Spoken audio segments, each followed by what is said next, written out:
បាទធ្លាប់តែឃើញបកគោលខ្សែភ្លើងតង់សង់ high voltage បងប្អូន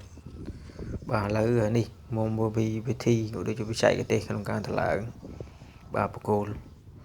បាទគឺមើលទៅដូចជាគ្រោះថ្នាក់មែនទែនបងប្អូនបាទបើសិននឹងខុសបច្ចេកទេសបន្តិចហ្នឹងគឺដឹងតែយ៉ាប់បងប្អូនមើលទៅក៏រៀងស្រាវបងប្អូននេះបាទ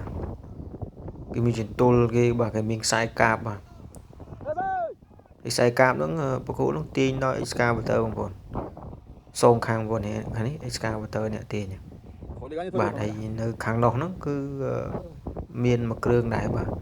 សម្រាប់ទាញគ្នាទៅមកបាទកុំឲ្យវាឃ្លោងមកខាងនេះបាទគឺមើលទៅគ្រោះថ្នាក់មែនទែនបើសិនជាខុសបច្ចេកទេសបន្តិចគឺដឹងថា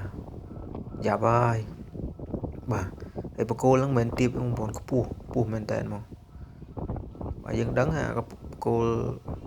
តង់សង់ high voltage បងប្អូន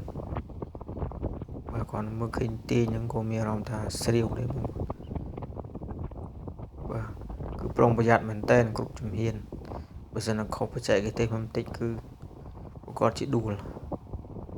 បាទគាត់មើលពីក្រោមបងប្អូនកម្ពស់ណានៃបាទតែគេមានតិចនិចបច្ចេកទេសរបស់គេក្នុងការតម្លើងបាទលើបច្ឆោត្រង់ហើយ